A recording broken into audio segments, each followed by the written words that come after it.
नमस्कार दोस्तों, एग्ज़ाम सारथी YouTube channel में आप सभी का स्वागत है। दोस्तों, इस वीडियो में हम नीट 2020 की काउंसलिंग से लेकर के एडमिशन तक की पूरी प्रक्रिया जानेंगे।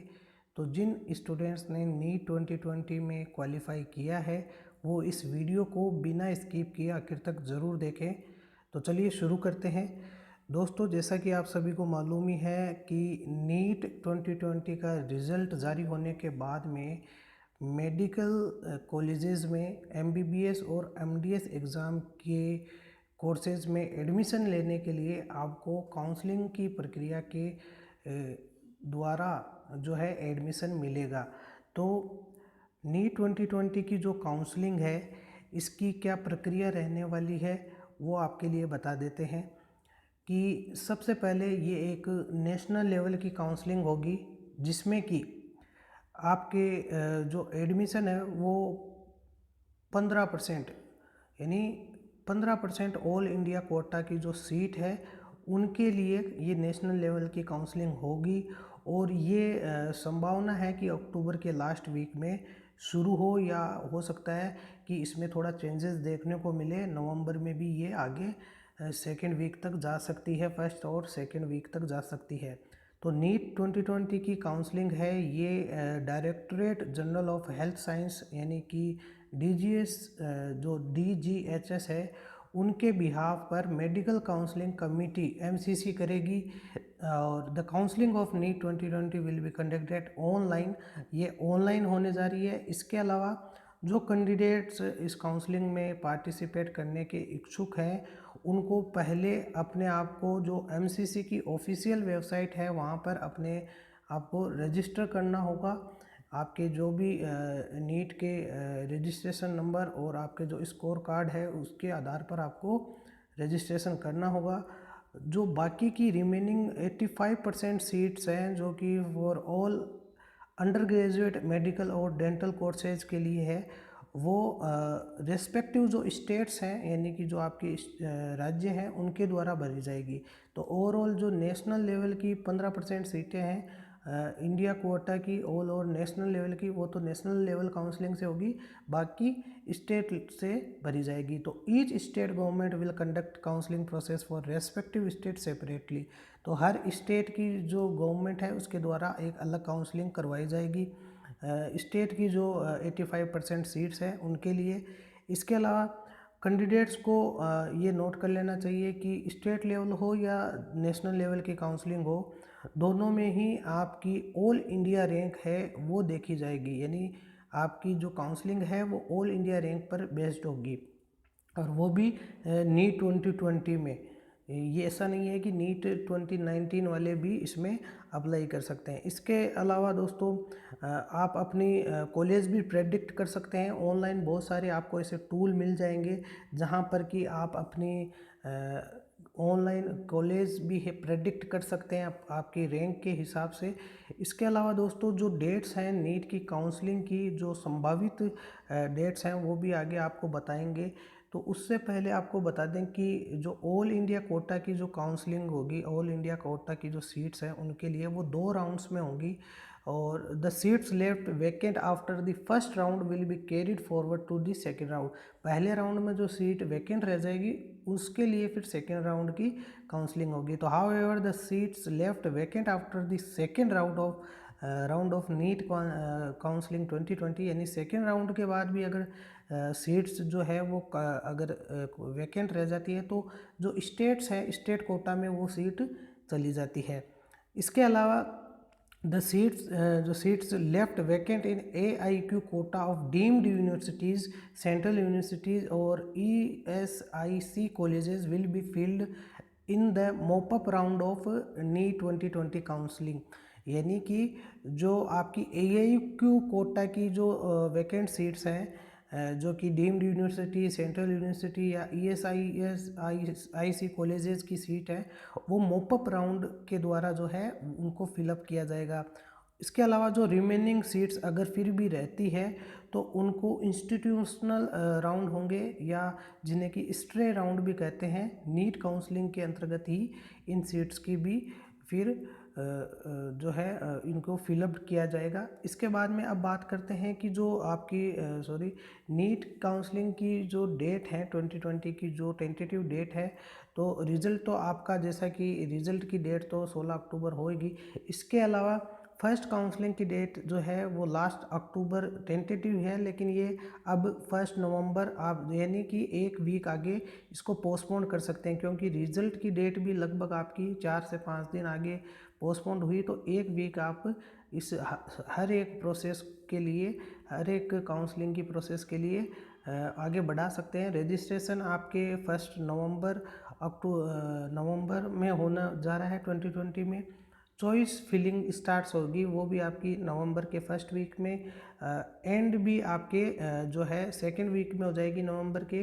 Last date for payment of registration fee आपके 2 नवंबर में हो जाएगी, यानी second week of November. Seat allotment list भी आपकी 2 नवंबर 2020 में होगी। इसके अलावा reporting to the allocate institute वो 3 नवंबर 2020 में होने की संभावना है, या हो सकता है इससे भी थोड़ा सा आगे पोस्टपोन हो। सेकंड जो काउंसलिंग होगी राउंड की, उसमें आपको seat matrix for the second round display होगी 3rd से 4th वीक में नवंबर के। इसके अलावा रजिस्ट्रेशन फिर होगा सेकेंड राउंड के लिए, वो भी आपका 3rd से 4th नवंबर वीक में होगा। इसके अलावा चॉइस फिलिंग स्टार्ट्स फिर से वही बात है 4th से 5th नवंबर, यानी 4th वीक, या फिर यूँ कह सकते हैं कि आपके दिसंबर के फर्स्ट वीक तक जा सकती है ये आपकी जो चॉइस फिलिंग की है। इसके अलावा जो लास्ट डेट और पेमेंट रहेगी सेकेंड राउंड के लिए, वो आपकी दिसंबर सेकेंड वीक या 3rd वीक तक रह सकती है। इसके अलावा जो सीट अलॉटमेंट है वो भी आपकी दिसंबर के फर्स्ट सेकेंड वीक तक जा सकती है। Reporting to the allocate institute 3rd week of December जा सकती है। Vacant seat will be transfer to the state quota, ये आपकी 3rd दिसंबर 2020 तक हो सकती है। इसके अलावा जो मोपअप राउंड होता है, जो कि स्टेट कोटा के बाद में भी आपके मतलब कुछ सीट्स ऐसी होती है जो deemed university, central university, ESIC colleges की वैकेंट रह जाती है, उसके लिए रजिस्ट्रेशन आपका सेकेंड वीक ऑफ दिसंबर से जैसे कि दिया हुआ है, इसको एक वीक आप आगे ट्रांसफ़र कर सकते हैं, यानी 3rd week of December. Choice filling भी आपकी 3rd वीक ऑफ दिसंबर से 4th तक जा सकती है। इसके अलावा जो ये रजिस्ट्रेशन वगैरह है, ये आपके जनवरी 2021 तक आपको ओवरऑल जो है जनवरी 2020 तक वैकेंट सीट्स जो इंस्टीट्यूट में आप ट्रांसफ़र होगी, यानी कि मॉपअप राउंड के बाद भी जो सीट्स जो वैकेंट रह जाती है, वो आपके जनवरी के 2021 तक आगे पोस्टपोन हो सकती है। यानी कि कुल मिलाकर के आपको जो सीट्स अलोकेट हो सकती है मॉपअप राउंड में, वो आपको लगभग 1 जनवरी, 2 जनवरी, सेकेंड वीक ऑफ जनवरी 2021 के लिए हो सकती है। अब कौन कौन एलिजिबल है काउंसलिंग में नीट 2020 में पार्टिसिपेट करने के लिए, तो उसके लिए जो कैंडिडेट्स हैं उनके पास ये सारी क्वालिटी यानी कि एलिजिबिलिटी होनी चाहिए कि they must qualify the NEET exam, they must be registered on the official website of MCC, और all candidates including from UT and Jammu and Kashmir can participate in counselling for AIQ seats and deemed universities, जो कि centre universities वगैरह की जो vacant seats हैं या seats हैं उनके लिए। अब eligibility criteria for central university, जो सेंट्रल यूनिवर्सिटी है उनके लिए एलिजिबिलिटी क्राइटेरिया क्या रहने वाला है, तो बहुत ही ध्यान से देखिएगा दोस्तों।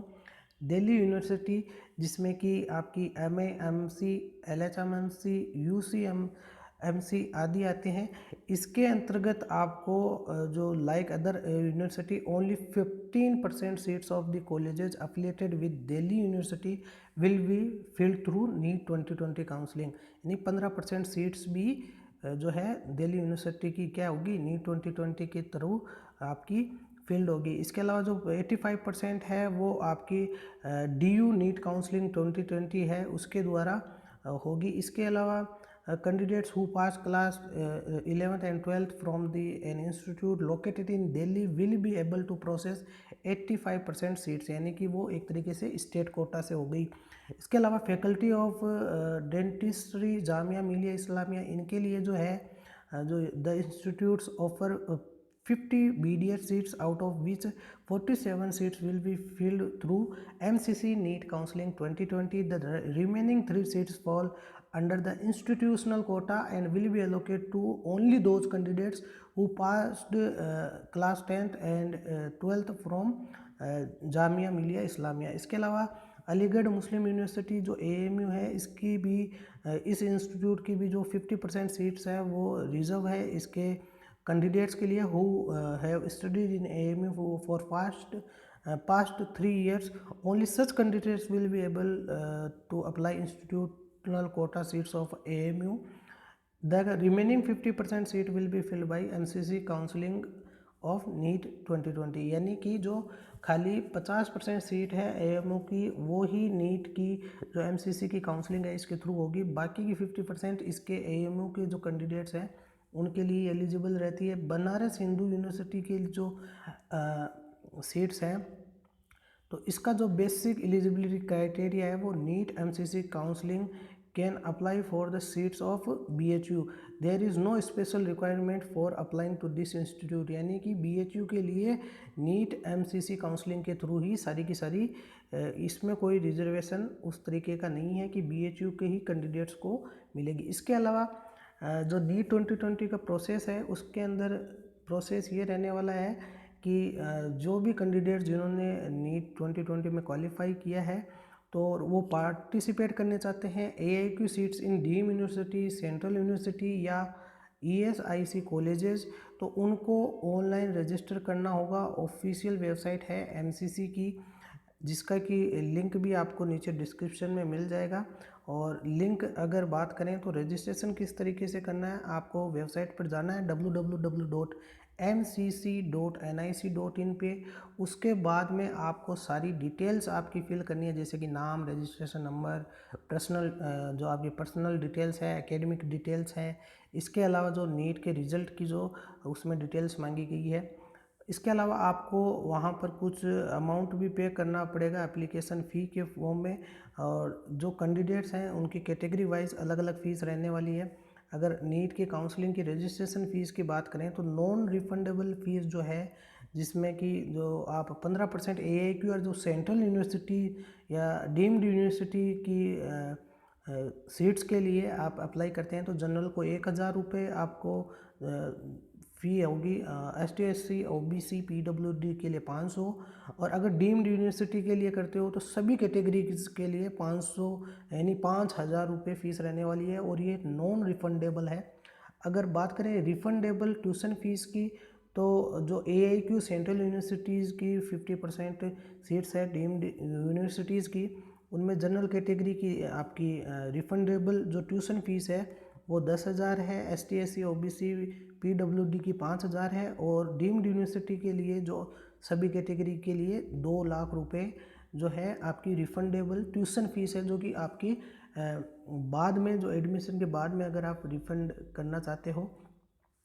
अब इसके बाद में जो आपकी चॉइस फिलिंग है उसमें क्या होगा कि after completing the registration process the candidate needs to fill the choices by logging into registered account on the MCC portal. यानी जो आपने MCC पर रजिस्ट्रेशन किया उस पोर्टल पर आपको लॉगिन करना होगा, और फिर उसके बाद आपको आगे की प्रोसेस जिसमें कि आप चॉइस फिल करेंगे।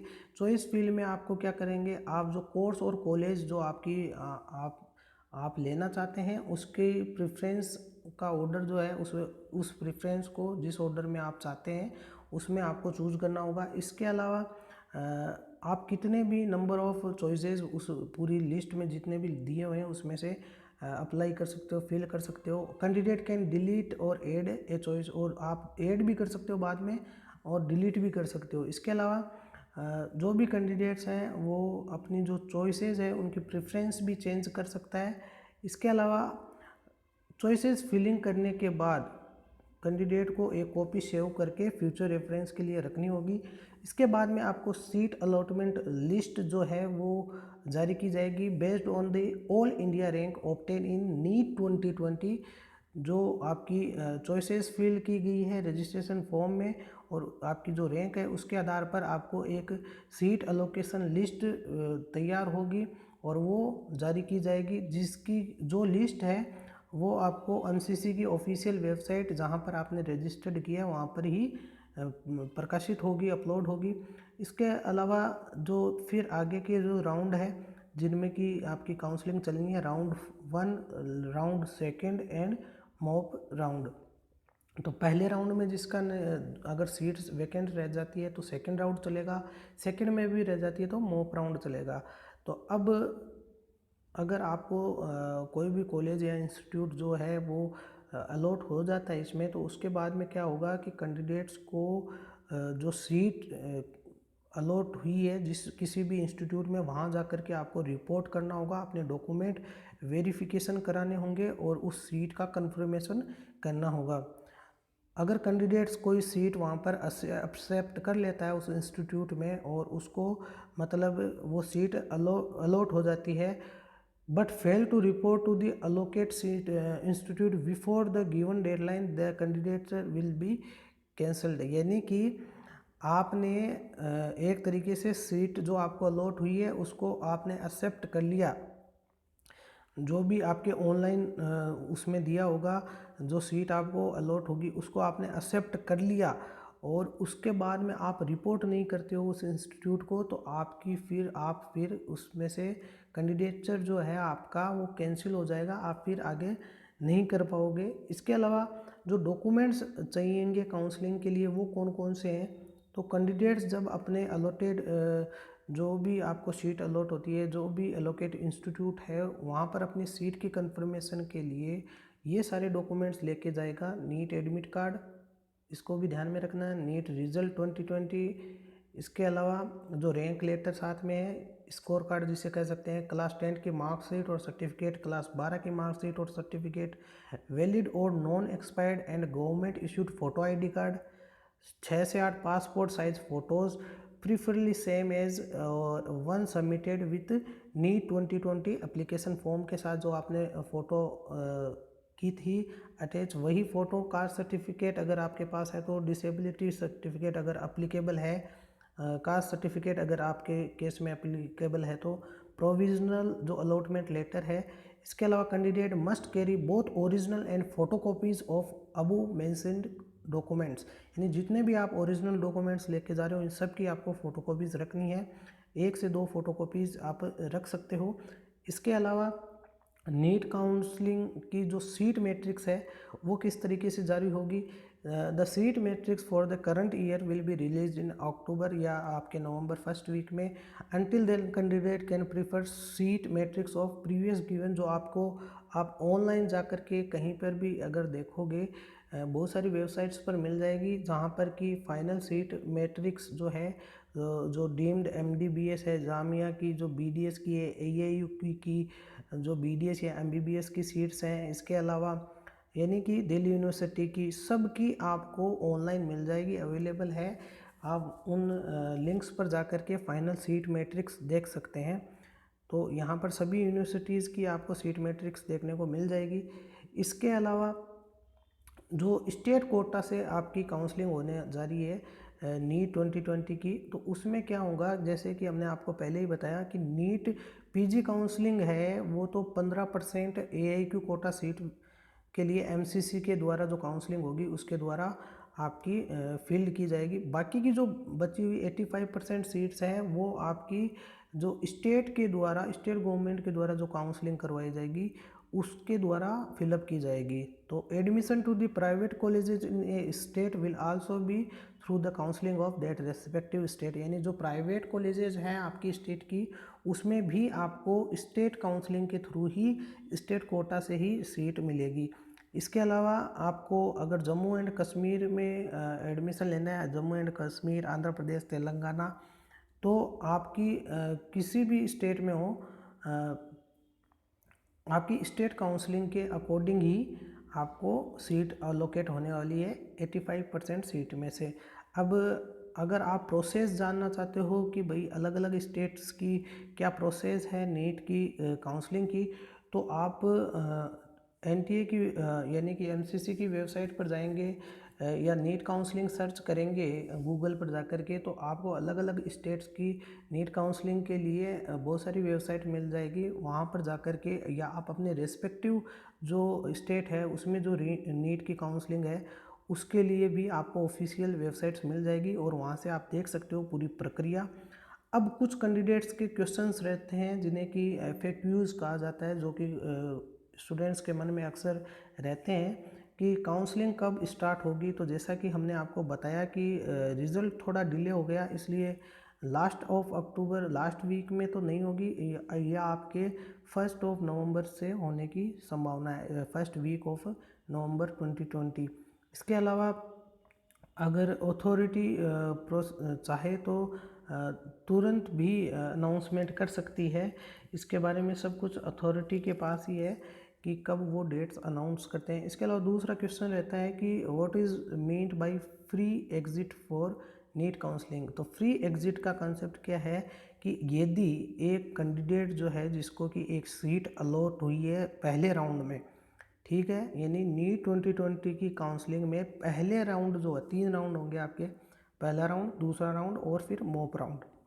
पहले राउंड में अगर आपको एक सीट अलॉट हुई है, लेकिन आप उस जो भी इंस्टीट्यूट आपको अलॉट हुआ है, जिस इंस्टीट्यूट की वो सीट है, वहाँ पर आप रिपोर्ट नहीं कर पाते हो किसी भी कारण से, जो भी आपको एक टाइम लिमिट दी है उस टाइम लिमिट में, तो आपको इसके लिए मतलब पेनलाइज नहीं किया जाएगा। They shall not be penalised for it. The candidate will be eligible to participate in the next round of counselling. इसे ही क्या कहते हैं, फ्री एग्जिट। लेकिन अगर आपने पहले राउंड में जो आपको सीट मिली है, जो अलॉट हुई है, उसको आपने एक्सेप्ट कर लिया, यानी कि उसके लिए जो आपको सीट अलॉट हुई है उसको आपने ऑनलाइन भी, अगर ऑनलाइन आपको मिलता है उसके लिए इन्विटेशन मिलता है उसको सीट को एक्सेप्ट करने का, और आपने उसको एक्सेप्ट कर लिया और उसके बाद में आप रिपोर्ट नहीं करते हो, तो फिर आप सेकेंड राउंड में अप्लाई नहीं कर पाओगे। तो फ्री एग्जिट के लिए आपका इसको ये कॉन्सेप्ट समझना होगा। इसके अलावा बहुत सारे कैंडिडेट्स कहते हैं कि I forgot to log the choices in registration form for NEET. यानी कि चॉइसेस अगर आप मतलब भूल जाते हो लॉग करना, तब क्या होगा, यानी कि आपने जो चॉइसेस फिलअप करी है उनको लॉग करना भूल जाते हो तब क्या होगा। तो अगर आपने चॉइसेस लॉग करना भूल गए हैं, तो सिस्टम जो है वो ऑटोमेटिकली आपकी जो चॉइसेस हैं, जो कि आपने preparation of seat allotment list के समय जो तैयार की थी, उसको ऑटोमेटिकली कंसीडर कर लेगा। इसके अलावा आपको यही एडवाइस है कि आप इसको ध्यान, अपनी चॉइसेस को ध्यान से चेक करके फिल करें और उसके बाद ही आप उसको उसी समय जो है सबमिट कर दें, ताकि ऐसी कोई समस्या रहे ही नहीं। तो दोस्तों, ये थी आपकी पूरी प्रक्रिया नीट काउंसलिंग को लेकर के। अभी भी आपके मन में कुछ सवाल है जिनका कि उत्तर आपको नहीं मिल रहा है, तो आप नीचे कमेंट बॉक्स में कमेंट करें। हम ज़रूर प्रयास करेंगे कि आपके सभी तरह के सवालों का हम जवाब दें। और अगर ये वीडियो आपको पसंद आया हो तो इसे लाइक करें, शेयर करें, अपने दोस्तों के साथ शेयर करें, और हमारे चैनल को सब्सक्राइब कर लें। ऐसे ही वीडियोस पाने के लिए बेल आइकन को प्रेस कर लें। धन्यवाद।